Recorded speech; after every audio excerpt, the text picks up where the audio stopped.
Hey guys, this is Paula Ram, and today I'm going to talk to you about social media etiquette. Now, it wasn't too long ago, for those of you who are as old as I am, that we didn't even have computers. They were a brand new invention. Nobody had them in their homes. We had no idea what changes were awaiting for us in our lifetimes when the personal computer came out, and then after that when Facebook emerged and we all discovered that, and wow, all of a sudden you can find friends you thought you'd lost forever. It's just an amazing tool, as an amazing thing to reconnect with all your old friends and make new ones. It's just an amazing thing. So technology is just changing. It has changed so fast. I think that a lot of times the ethics and the etiquette with social media hasn't been able to keep up with the technology quite as fast. So I think a good rule of thumb when thinking, should I do this or that on social media is to think, okay, would I do that in real life? Okay, we're more familiar with real life, hopefully, and what is acceptable socially or not. So I'm just going to today talk to you about, if you wouldn't do this in real life, then don't do that in the social media world. So, like one example is several years ago, I was doing a review and giveaway with a blogger. And I'd paid quite a bit for this blogger, maybe $100, and she did this review and giveaway for me. And the $100 plus the cost of giving her the sample clips plus the clips we were giving away. So it was quite a big investment. And I was really hoping to make sales from this and get my money back at least. So I was excited about this giveaway, and then when I was watching the comments, I saw on there someone posted, "Hey, I saw these on Amazon. You can get these cheaper on Amazon." And I was like, what? So, I was like really floored, and I could not believe someone would come on there on this plate.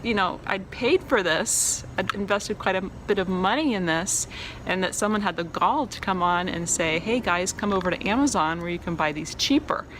And I was just amazed that anybody would do that. But maybe, maybe she wasn't thinking, maybe she just thought she was helping her friends. Maybe she didn't realize how the review giveaway world worked, that people actually, were spending money to advertise their product, namely me at that time.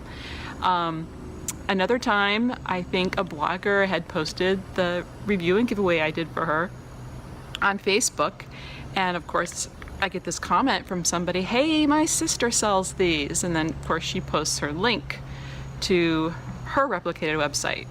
And again, this was something I had paid for and spent time with and invested in.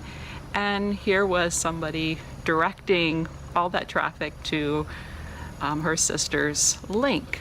So, things like these, you think they're no-brainers, you think it would make sense, but maybe they're not. Like I said, that our technology today in the social media world has changed so fast, it's hard often to keep up with that. So today I wanted to kind of get you thinking, okay, let's think of some examples, and would I do that in the real world with actual people?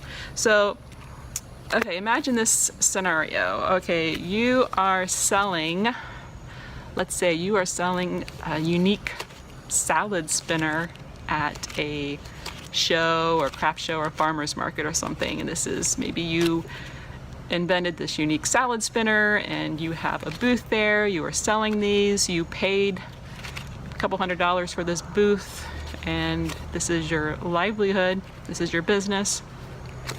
And all of a sudden, some stranger comes up to your booth and starts telling all your customers who are standing in line or looking at your product, "Hey, I make salad spinners too. My booth's just 3 booths down at booth number 51. Come on and check out my salad spinners." And what would you think if you were there? I mean, would you be miffed or what? Would you think that was good etiquette? I don't think so. So if you wouldn't do that, then there are other things in the social media world you shouldn't do. And even so, let's let's take, for example, Instagram. Okay, so you have just posted a beautiful photo of your product on Instagram, and someone posts, "Hey, I sell these awesome things too. Check out my link here." And they put their website link. So what would you think then? I think if you compare that in person, you would see that it's probably not the best way.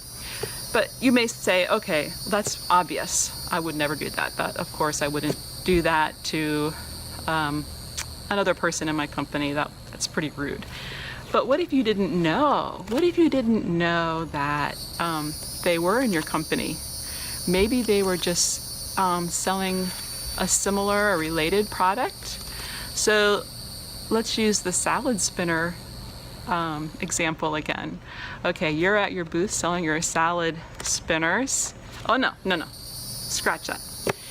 This time you were at the farmer's market and you are selling your produce. You've got your lettuce and your carrots and your tomatoes, and you're selling all these, and some stranger comes up to your booth and tells your customers who are buying your lettuce and whatnot, "Hey, I got this awesome salad spinner that you guys might be interested in. It'd be great for washing all that lettuce you're buying here." Okay, so that's not quite as bad, but still, that's your booth that you paid for, and he's using your booth that you paid for and you've invested time and money in for his product, for his salad spinner. He is taking your customers who you've attracted by maybe your decorations of your booth or the things you have there, to take them away and direct them to his product away from your product. So yes, it may be related. It might not be in any competition with you at all, but it's still not appropriate, you know? So the same thing in real life, like on Instagram, say you're posting some photos of something, and let's say again, you're posting your produce pictures, beautiful pictures of tomatoes and lettuce on Instagram, and someone comes in and puts their link for their salad spinner on your Instagram post. And maybe you've worked hard on getting the filter just right and everything, and all of a sudden someone's promoting their business on your site. So it's like your space, your home. So it just does not seem appropriate for someone to come in and use your platform and your followers to get their word out about their product. So again, when in doubt, try to see an analogy in real life. Would you do this in real life, and then maybe think twice before doing it in the virtual world? So that goes for Instagram or Facebook. Maybe in Facebook this happens a lot, in groups, or someone saying, "Hey, I've been just packing on the pounds lately and I don't know what to do about it." You know, right there on their Facebook wall publicly would not be the place to say, "Hey, check out this awesome product I have that'll help you shed those pounds like magic," and put the link to your replicated website for your magic supplement that'll help them lose weight. That again is not appropriate, because this is that person's space and you're using their post, their misfortune, to promote your product, and that's just not appropriate. You know, just maybe if you want to private message them, that might be a better option.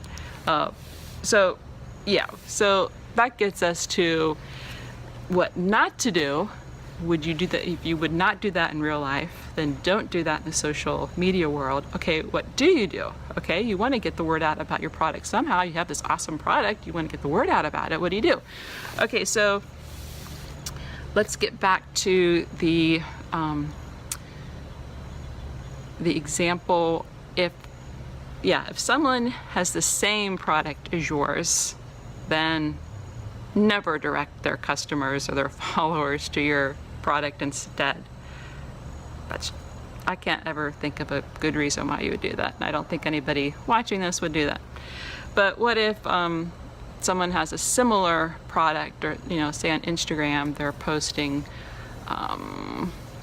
something that you think that they would be really interested in your product because it seems related, and they seem, they would be the perfect customer, and you think that their followers would love your product too. Then what do?